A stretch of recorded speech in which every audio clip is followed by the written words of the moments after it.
Last week I started talking about the five size churches that exist all across America. And the smallest of those is the family size church, which grows up to about 50 people. And it's a bivocational place where a lot of pastors just kind of become a chaplain to the church rather than the leader of the church. And I'm talking about the mindset that we need to have as a pastor if we're going to pastor these kinds of churches. Well, this week I want to talk about the single cell church. This is a larger church and it grows up to 150 people.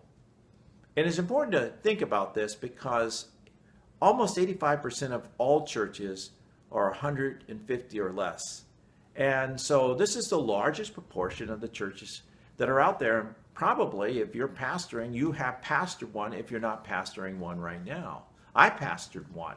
And the thing that you need to know about this size church, it's called the single cell church.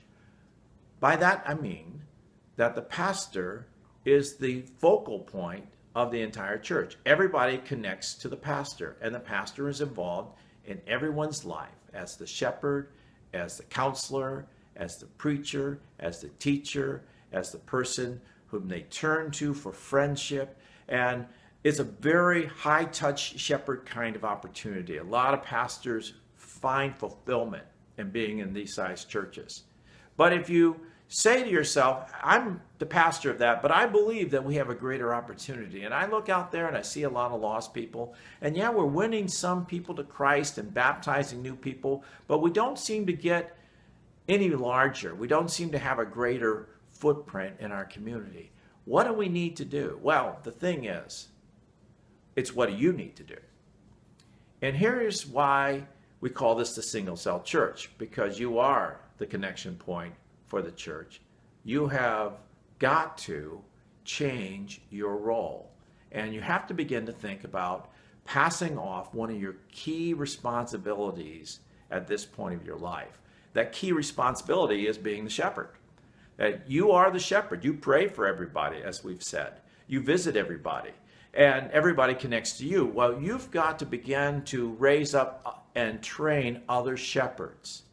In this size church, you need one person for every 10 people to become their shepherd. You can call this a deacon ministry, you can call this small group, but no matter what you do, you've got to teach your people that they are going to get their major shepherding needs met by others and not just you.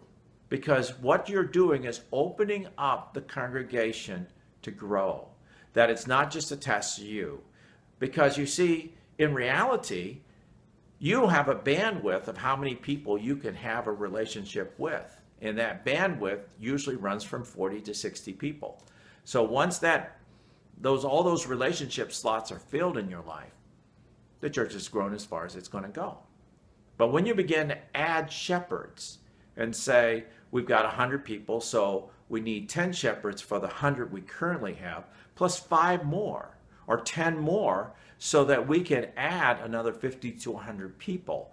Then you begin to think in a way that will help your church grow because you have shepherds to attach people to that are not you.